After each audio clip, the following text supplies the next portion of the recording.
This happened 2 summers ago, just a few days after the 4th of July. I live in a quiet suburban neighborhood in Connecticut, and during that time of year, most families go away on vacation. My parents had flown to Florida to visit my grandparents, and I stayed behind because of work. It was one of those long, humid weeks where the sun feels like it doesn't set until 9, and the nights are so still that every little sound feels amplified. I was 22 back then, working night shifts at a gas station off the highway. The shifts were long and boring, but I didn't mind them. I actually liked being alone, especially after my breakup a few months prior. My parents trusted me to stay in the house alone, and honestly, I welcomed the peace. That week, though, something felt off. It started with small things, like how I kept waking up around 3 a.m. for no reason, heart racing, sweating more than usual. I chalked it up to stress or the heat. But then I noticed things in the house slightly moved. The living room window was cracked open one morning when I knew I'd locked it. A cup that had been in the sink ended up on the counter. At first, I thought I was just being forgetful or paranoid, maybe even sleepwalking. But then, one night after a shift, I pulled into the driveway and saw the porch light on. That might not sound strange, but I never, ever used that light. It was a habit. I always left the outside lights off to save electricity. Still, I told myself maybe I'd accidentally flipped the switch when leaving for work. I went inside, turned everything off, and tried to forget about it. But when I checked the locks before going to bed, the back door, the one that leads to the basement steps, was unlocked. I stood there, staring at it, for a solid minute, trying to convince myself I'd left it that way. But deep down, I knew I hadn't. The next day, I made a mental note to be more careful, double-check every lock, every window, every light. I even left my bedroom door open that night, something I usually avoided, just to hear any sounds from the rest of the house. I'd barely slept. Around 2:45 a.m., I woke up drenched in sweat. The fan was still humming softly by the window, but the air felt heavier, almost like the atmosphere had changed. I lay there for a while, staring at the ceiling, trying to slow my breathing. Then I heard it, a soft click. It was faint, but distinct, like the sound of a door latch. I held my breath, listening. Nothing followed. I tried to convince myself it was the house settling, but the silence that came after was too quiet, almost calculated. I got up slowly, grabbed the metal flashlight I kept by my bed, and tiptoed into the hallway. The hardwood floor creaked under my feet, and every sound felt louder than it should have been. I made my way to the kitchen, scanning the shadows, checking every lock again.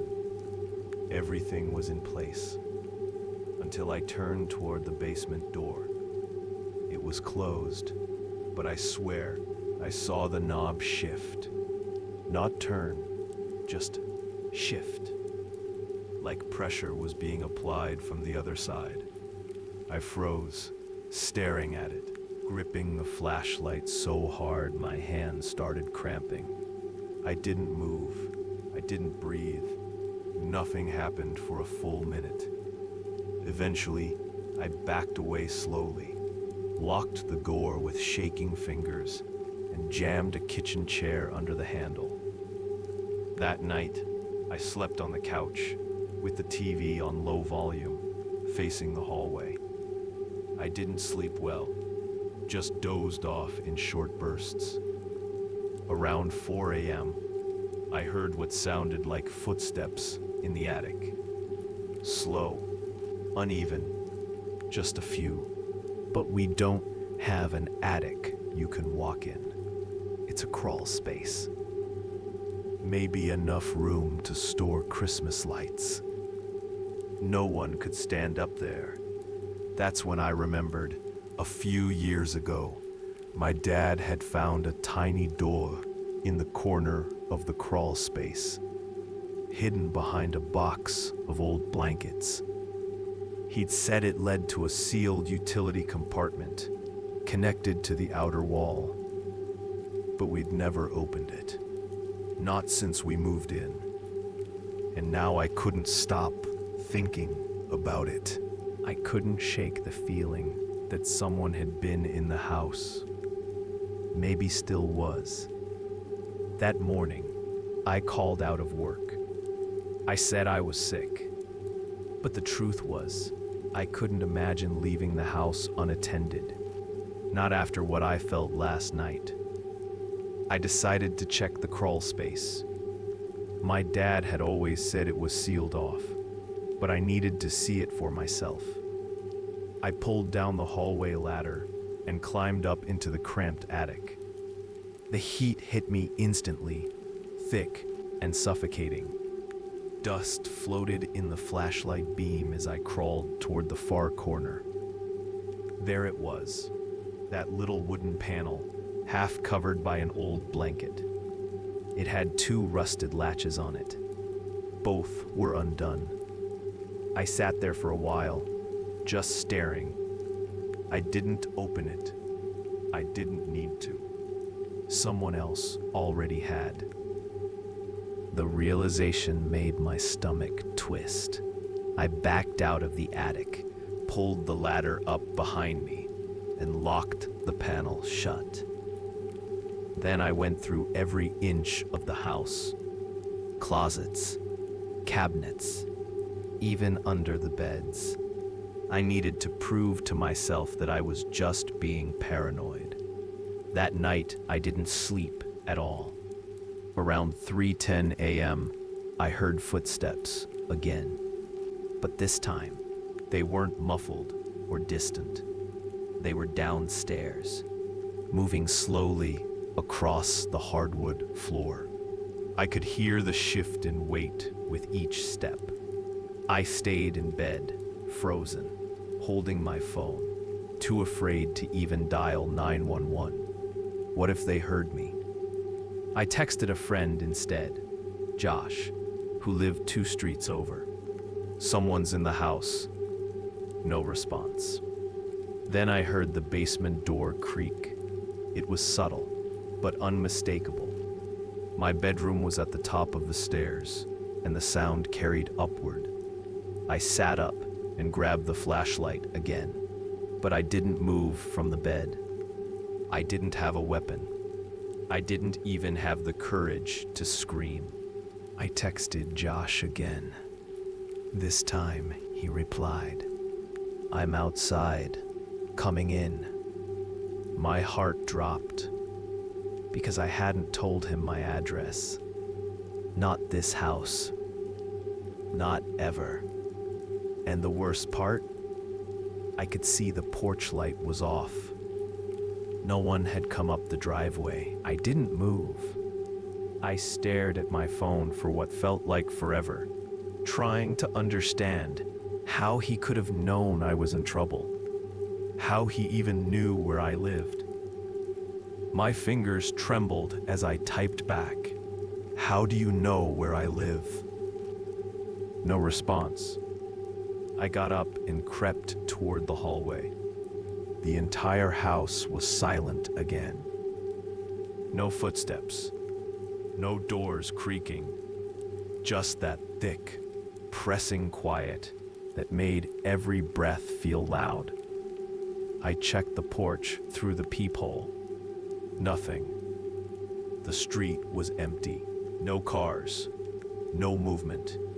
Just the glow of distant street lamps and the occasional flicker from a dying firework left over from the holiday. I dialed Josh's number with shaking hands. He answered immediately, groggy, confused. Dude, what? It's 3:30 a.m. I asked him if he'd been texting me. He hadn't. He'd been asleep, and he definitely wasn't outside. I hung up, locked myself in my room, and pushed my dresser against the door. I sat in the corner until the sun came up. The police came the next morning. I didn't tell them about the crawl space. I just said I thought someone was inside the house. They didn't find anything. No signs of forced entry. No footprints. Nothing. A few days later, I stayed with a cousin while my parents came back early from their trip. My dad said the attic door was locked tight when he checked it. The crawl space panel, still shut. Latches undisturbed. He looked at me like I was being paranoid. Maybe I was. I've never gone back to that house alone, and I changed my number not long after. But I still think about that night, about the footsteps, the unlocked doors, the porch light, and that text. Someone was inside. They watched me. They knew my name, and they knew I wouldn't call the cops right away. Sometimes I wonder if they were ever planning to hurt me, or if scaring me was the entire point.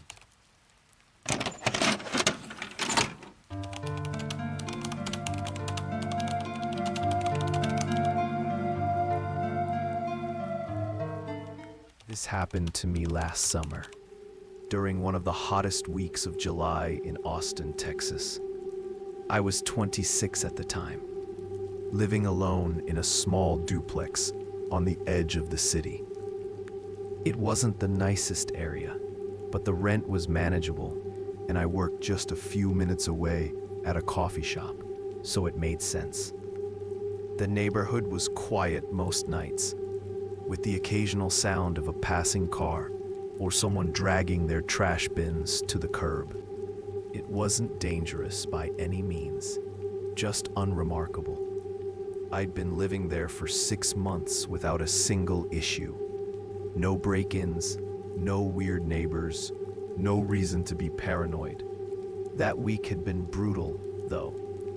Temperatures were hitting triple digits during the day, and the air at night felt like it never cooled down. I'd been sleeping with just a sheet, and the windows cracked, trying to coax some air in. I didn't have central AC, just a couple of old box fans that hummed all night, like they were struggling to stay alive. One Tuesday night, after getting home from my shift, I noticed something strange. My mailbox was open. I always closed it. Always.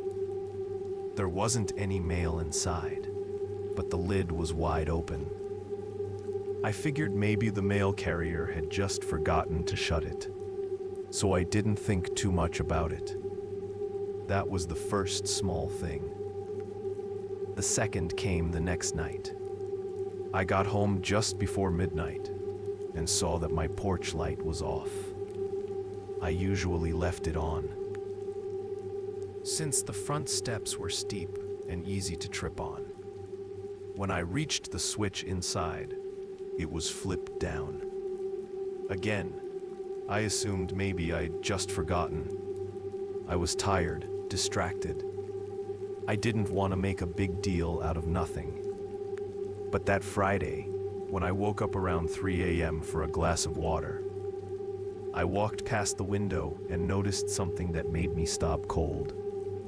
There were footprints, bare footprints, on the dusty wood of the front porch.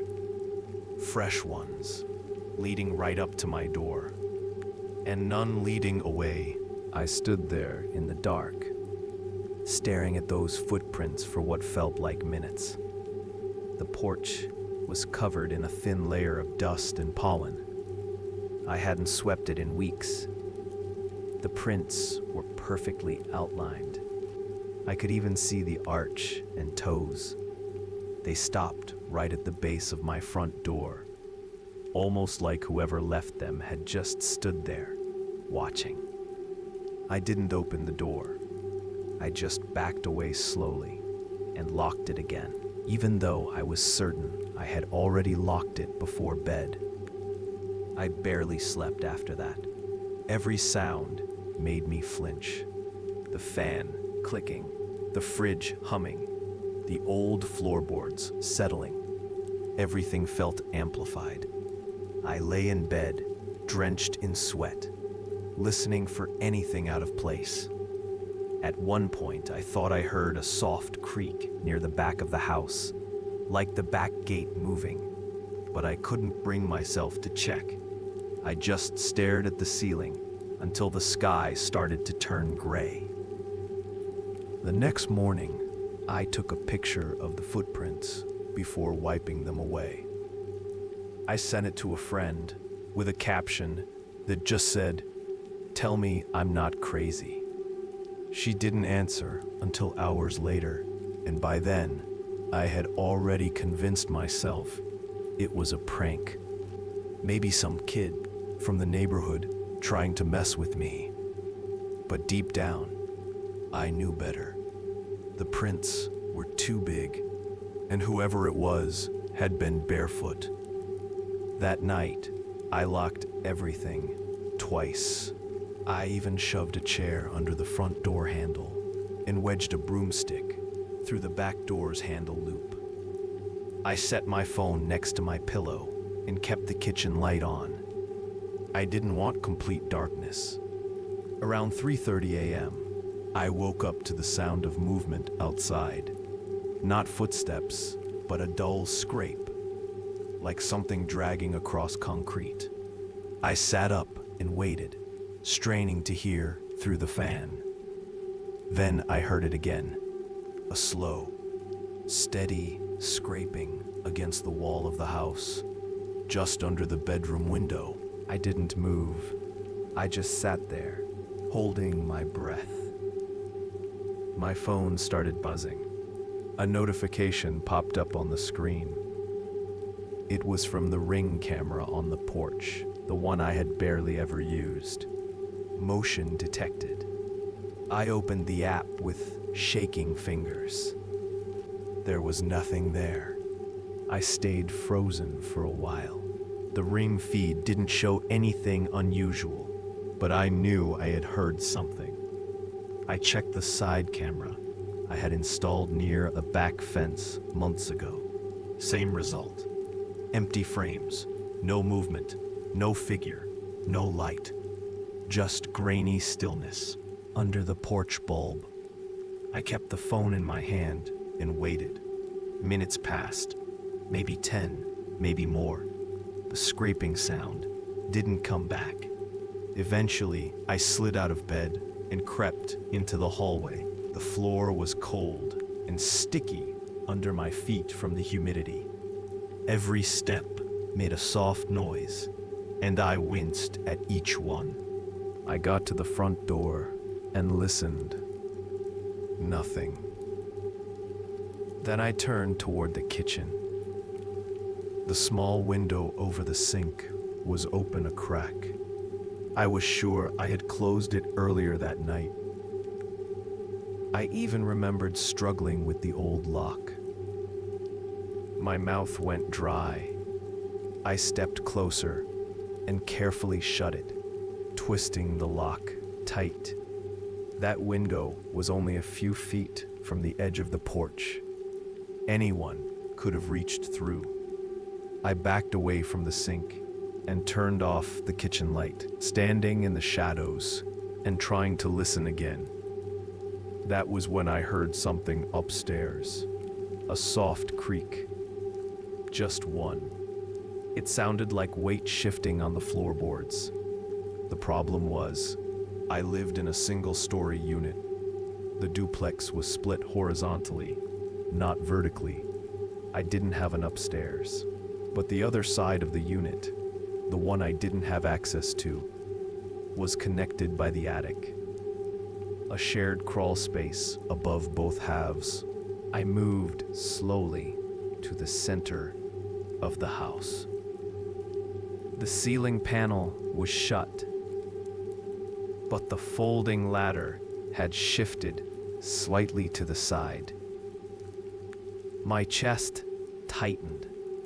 I didn't touch it. I walked backwards to my bedroom and shut the door. This time, I didn't just lock it. I shoved the dresser against it and turned the fan off so I could hear everything. Then I waited. A minute passed, then 2, then 5. I started to think I had imagined it all. But at exactly 4:12 a.m., there was a click. My phone lit up again. Motion detected. This time, I didn't check the camera because I could hear the footsteps outside my bedroom. And whoever it was, they weren't wearing shoes. The footsteps moved slowly across the hardwood, each one careful and deliberate.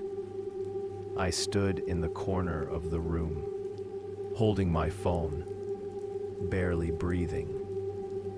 I had already dialed 911, but hadn't pressed call. I was afraid the sound would draw them closer. I kept waiting for the footsteps to stop. They didn't. They reached the edge of my bedroom door and paused.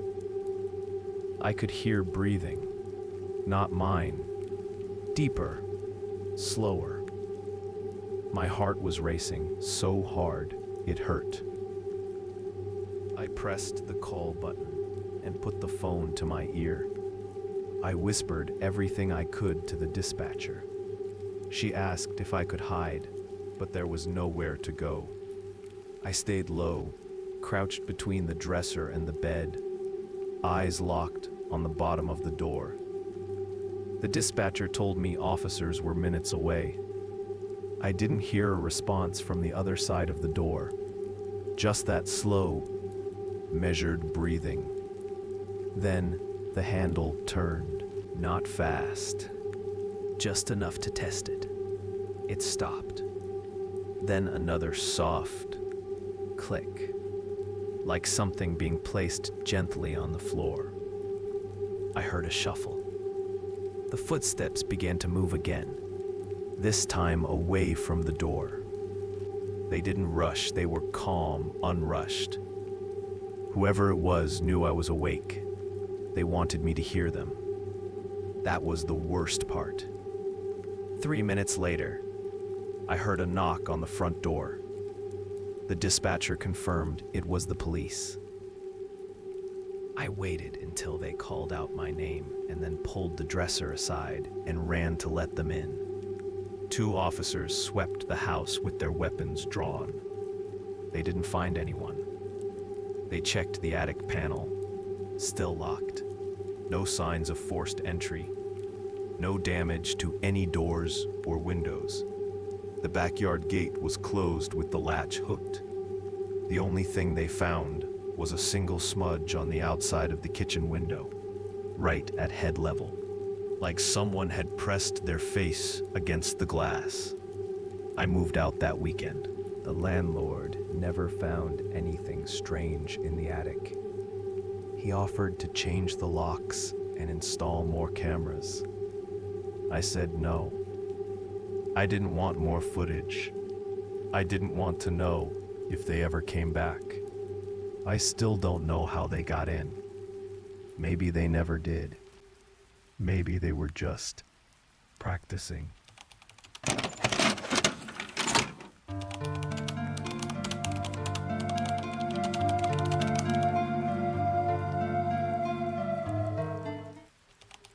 I used to rent a small house out in northern Arizona, not too far from the border with Utah.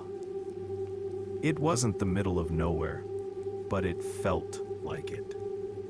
The closest grocery store was a half-hour drive, and the cell signal came and went depending on which part of the yard you were standing in. I worked remotely for a logistics company and spent most of my days in front of a laptop, answering emails and updating spreadsheets. I liked the silence. The solitude helped me think. After years of roommates and shared walls, it felt good to breathe in my own space again. The house was old, built in the 70s, with wood-paneled walls and creaky floors. It sat on a stretch of land with a few neighboring properties spaced far apart, the kind of place where people mostly kept to themselves.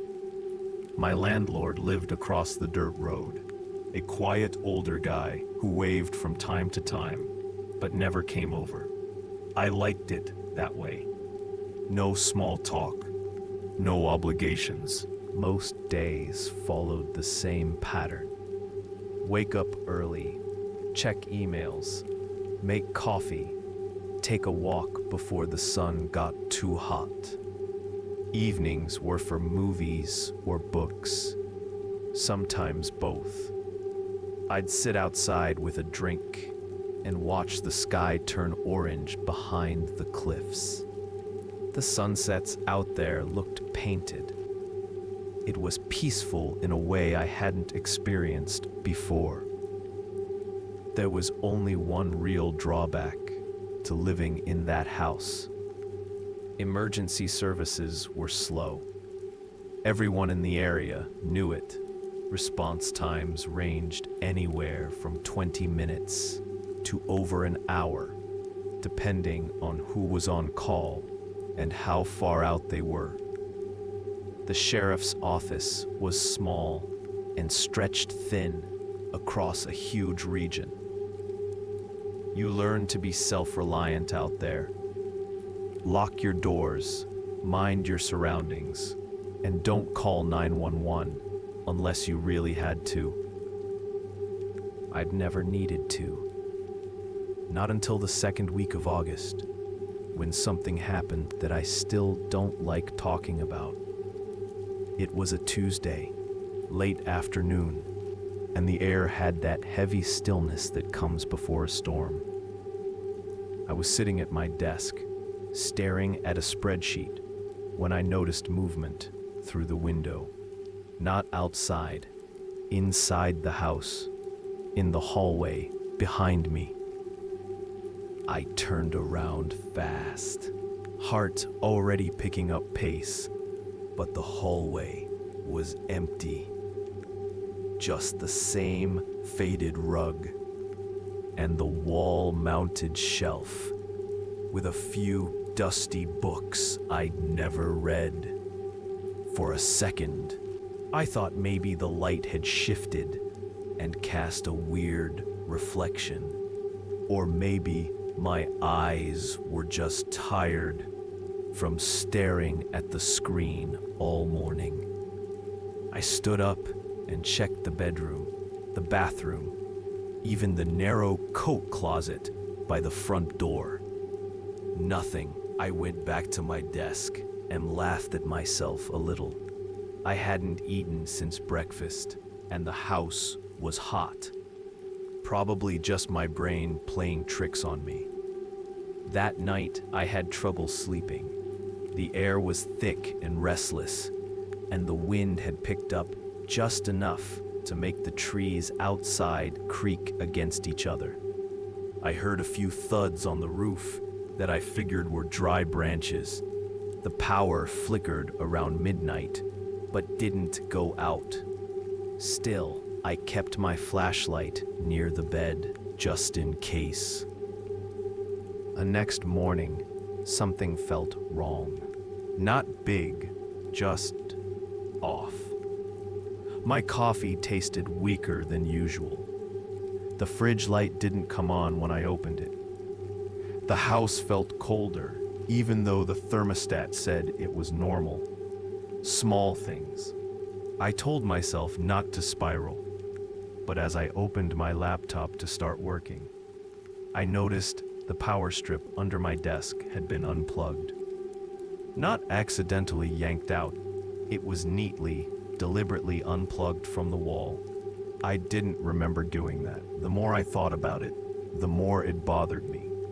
I hadn't moved anything. I hadn't even vacuumed recently.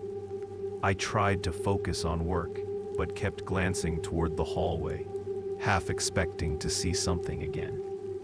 By late afternoon, I gave up and went outside to clear my head. The sky was overcast. The cliffs looked darker than usual, like the sun had given up trying to break through. I walked to the edge of the property, near the old barbed wire fence. That's when I saw them.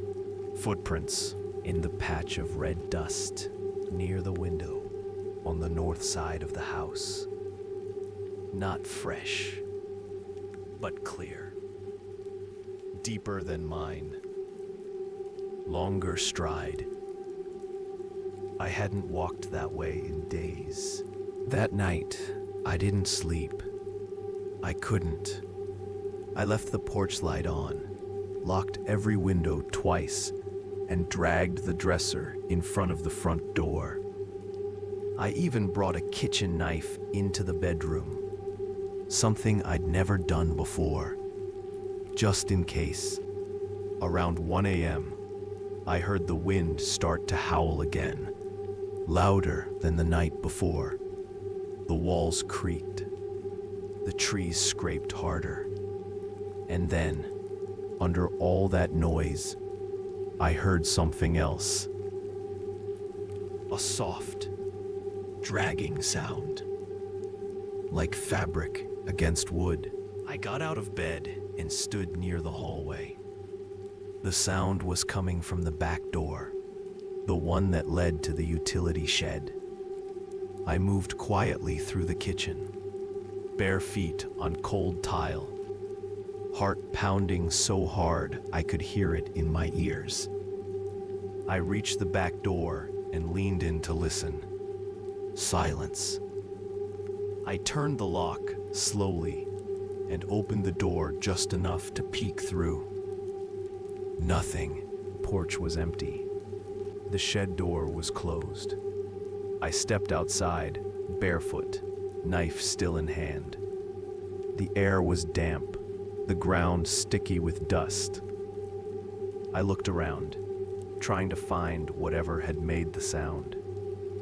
That's when I saw the window, my bedroom window, wide open. The screen had been pried off and left leaning against the wall. I ran back inside. The bedroom was dark. I flipped the light switch, but nothing happened. The power was out.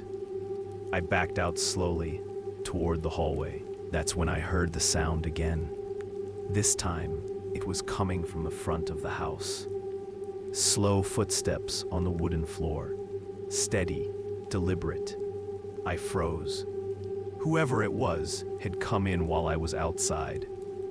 I ducked into the hall closet and pulled the door shut, heart racing, sweat dripping from my scalp. I held the knife tight, trying to keep my breath quiet. The footsteps moved through the house, not rushing. Whoever it was knew the layout. I heard drawers opening, a chair sliding, then silence. I wait. After what felt like forever, I heard the front door open slowly. Then the sound of gravel underfoot. I stayed inside the closet until the sun came up. When the sun finally broke through the blinds, I stepped out of the closet, legs stiff and back sore from crouching for hours. I didn't call out, didn't check every room like they do in movies.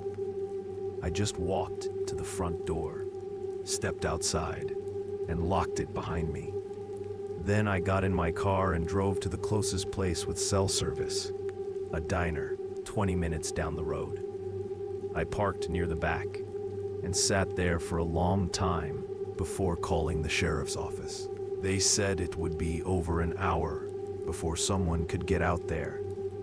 One of their units was already handling a domestic call in the next town, and backup was limited. I understood. That's how it worked out here. I told them I'd meet the deputy at the house when they were ready. When I finally returned, the front door was cracked open. I had locked it. I was sure of it. I waited in the car until the deputy arrived. He swept through the place with his hand resting on his holster. No one inside. No signs of forced entry. Nothing stolen. At least not at first glance. It wasn't until after he left that I noticed something missing. A photograph that used to sit on the shelf above my desk. It wasn't valuable, just a printed snapshot of me and my sister, taken years ago at a rest stop in Colorado. We weren't even looking at the camera. I remember placing it there when I first moved in. It had been there the whole time. Now it was gone. I didn't tell the deputy. I didn't see the point. What would they do with that information? I packed a bag that afternoon and checked into a cheap motel 40 miles south. I never returned to that house, but I keep asking myself the same questions. Whoever came in didn't want money. They didn't want electronics.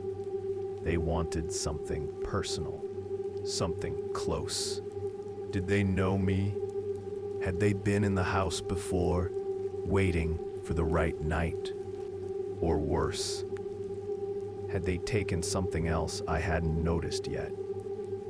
I still think about that sound in the hallway, and how they walked through that house like it already belonged to them. If you made it this far, thank you for listening. Sometimes the scariest part isn't what happens, but what we never understand. A door left ajar, footprints that don't belong, something personal taken but never replaced. These stories remind us that danger doesn't always make a sound, and sometimes it leaves without ever showing its face. Subscribe for more true horror stories just like these. Stay safe. Lock your doors. Maybe that'll protect you, or maybe it won't.